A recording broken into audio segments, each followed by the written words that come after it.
Hello everyone, welcome to Dynamics TNPSC hub.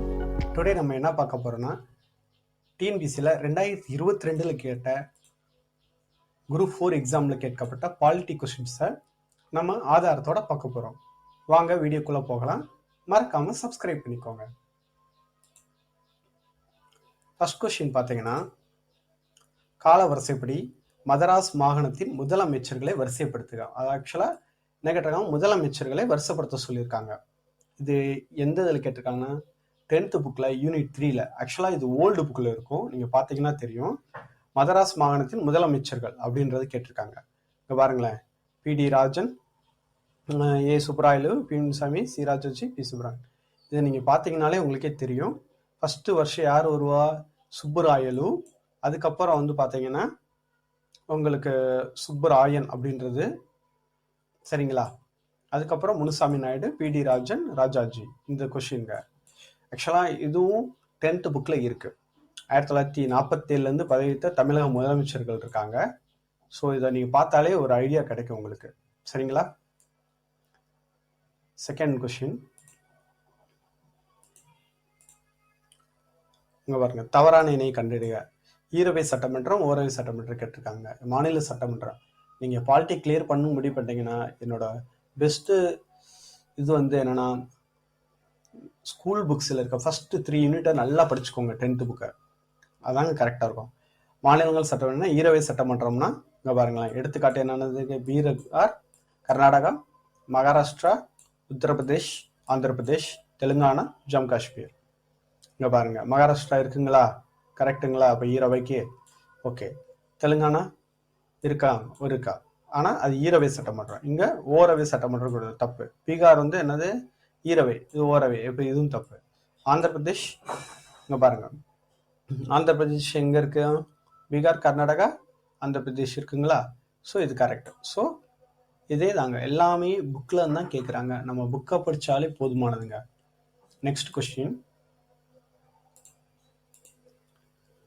86வது அரசியலமைப்பு சட்டத்திருத்தம் 2002 படி 51A எந்த அடிப்படை உரிமைகளை அறிமுகப்படுத்தப்பட்டது? அதுக்கு பார்த்தீங்களா, அடிப்படை உரிமைகள் அப்படியே வந்துருச்சு பார்த்தீங்களா. இந்த 86வது சட்டத்திருத்தம்ன்றது இந்த இடத்துல இன்வால்வ் ஆகுங்க உங்களுக்கு. ஆனால் இங்கே மிஸ்டேக்ஸ்னால இதாயிருச்சு அது, ஓகேங்களா. 2002 இங்கே பாருங்க, 86வது சட்டத்திட்டம் பாக்ஸ் கண்ணாண்டில் இருக்கு பாருங்க. இந்திய அரசியலமைப்பு சட்டத்தின் பிரிவு 45 திருத்தப்பட்டு பிரிவு 21 கீழ் தொடக்க கல்வி அடிப்படை உரிமைகள் சேர்க்கப்பட்டதுன்னு இருக்கு பார்த்தீங்களா. ஸோ எல்லாமே புக்கில் இருந்து கேட்கறதான். நீங்கள் தயவுசெய்து புக்கை படிங்க. புக்கை படித்தாலே பாஸ் ஆகிடலாம். என்னோட எப்பவுமே எல்லா வார்த்தையிலையுமே ஸ்கூல் புக்கை படிங்க. 10th யூனிட் 1 பாலிட்டிக்கெலாம் ஸ்கூல் புக்கு தான். எல்லாத்துக்குமே ஸ்கூல் புக்கு தாங்க, நம்ம படிக்கிறது தாங்க இருக்கு. நெக்ஸ்ட் பார்த்தீங்கன்னா, இது வந்து அவுட் ஆஃப் கொஷின். இந்த ஒரு கொஷின் வந்து பேப்பர் வச்சு கேட்டிருக்காங்க. எந்த கட்சி, எந்த சின்னம்ன்றது கேட்டிருக்காங்க. ஆக்சுவலாக இது வந்து கொஞ்சம் ஒரு கரண்ட் அஃபேர்ஸ் மாதிரி தாங்க. அகில இந்திய திரிணாமுல் காங்கிரஸ் வந்து இரு புக்கள் மற்றும் புக்கள். தேசியவாத காங்கிரஸ் கட்சி கடிகாரம். தெலுங்கானா ராஷ்டிரபதி கார் அப்படின்றது. அஸ்ஸாம் கல பரிஷத் வந்து பூட்டு மற்றும் சவி. ஆக்சுவலாக என்னென்னா இதாங்க தப்பு. இது வந்து யானை, சரிங்களா. இந்த ஒரு கொஷினுக்காகலாம் நீங்கள் வெளியே போகாதீங்க, புக்கை படிங்க, போதுமானது. அடுத்து பாருங்க, இந்தியாவில் நீதி புனராய்வு காண்பவற்றில் எவை சரியானவைன்னு கேட்டிருக்காங்க. நீதி புனராய்வு என்ற கருத்தை அமெரிக்காவில தான் எடுத்தாங்க. இது பார்த்தீங்கன்னா உங்களுக்கு 12th புக்லேயே சோர்ஸ் ஆஃப் கான்ஸ்டியூஷன் அப்படின்றதுல இருக்கும், அது படிச்சிருக்கலாம். அதுக்கப்புறம் பாருங்க, ஒன்றிய மற்றும் மாநில சட்டங்கள் இரண்டும் உச்சநீதிமன்றத்தை நீதி புனராய்வு உட்படும். கரெக்டு தாங்க. இந்த இருக்கு பார்த்தீங்களா, ஒரு சட்டத்தினை அரசு சட்டத்திற்கு முரணானது என அறிவிக்க அதிகாரம் உச்சநீதிமன்றத்தில் இது நீதி புனராய்வு எனப்படும். ஓகேங்களா. அடுத்து 13 மறு ஆய்வு செய்வது தடுக்கிறது. நெக்ஸ்ட் இதிலே பாருங்க, நீதி பேராணை அப்படின்றது கேட்டிருக்காங்க. பின்வரும் எந்த சட்டப்பிரிவுகளை உயர்நீதிமன்றத்திற்கு நீதி பேராணைகளை பிறப்பிக்கலாம். ஆக்சுவலாக என்னன்னா, இந்த கொஸ்டின் தப்பாயிடுச்சு உங்ககிட்ட. ஆக்சுவலாக உச்ச நீதிமன்றமும் உயர் நீதிமன்றம் தான் கேட்டிருக்காங்க. அதான். ஸோ ஆர்டிகல் 32 படி உச்ச நீதிமன்றம் வந்து இந்திய அரசு சட்டத்தின் 32 படி உச்ச நீதிமன்றமும் 226 படி உயர் நீதிமன்றமும் நீதி பேராணை. இது எதுல இருந்து கேட்டிருக்கான்னு பார்த்தீங்கன்னா 8th புக்கில் கேட்டிருக்காங்க. 8th செகண்ட் யூனிட்ல 3rd டேர்ம்ங்க, சரிங்களா. நெக்ஸ்ட் கொஸ்டின், தேசிய ஊராட்சி நாள் அப்படின்றது கேட்டிருக்காங்க. தேசிய ஊராட்சி நாள்ன்றது என்னது? ஏப்ரல் 24. அப்படியே புக்கு தாங்க, புக்கில் இருந்தால் இந்த கொஸ்டின் வந்திருக்கு. சரிங்களா?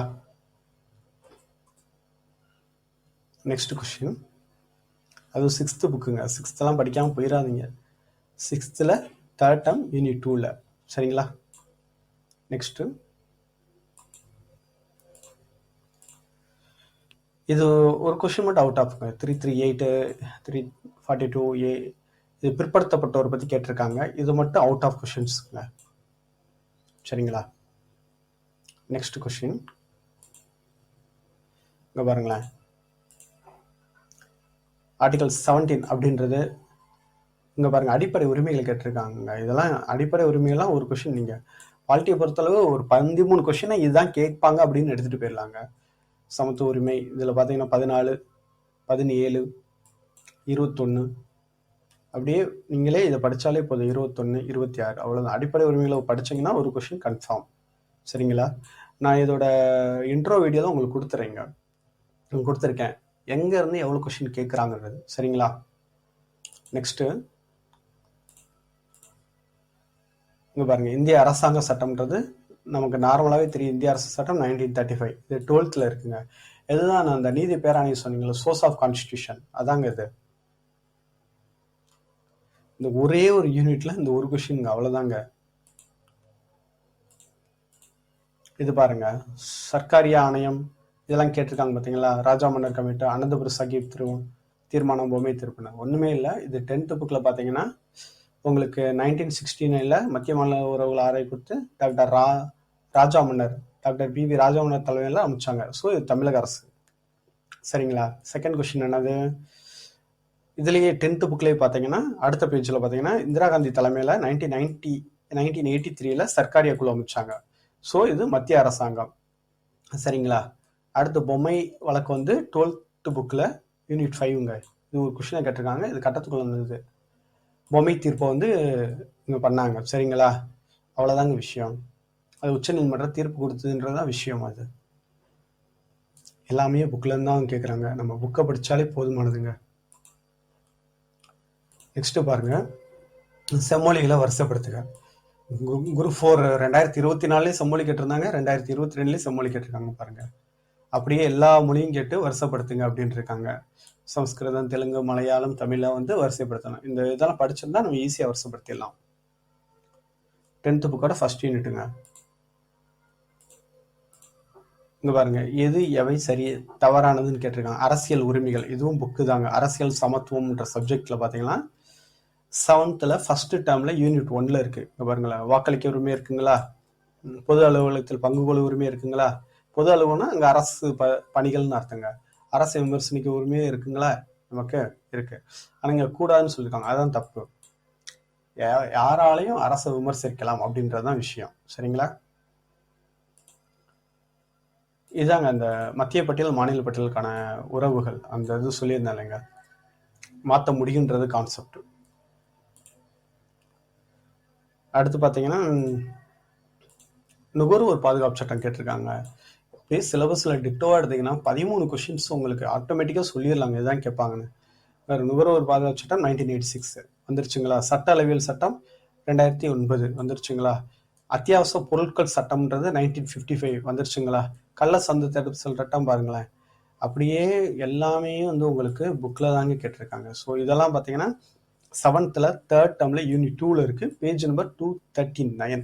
சரிங்களா? தயவுசெய்து நீங்கள் இதெல்லாம் பார்த்து எங்கே படிக்கணுன்ற தெளிவான ஐடியா உங்களுக்கு கிடைச்சிருக்குன்னு நான் நம்புகிறேன். ஸோ படித்து வெற்றி பெறுங்கள். வாழ்த்துக்கள்.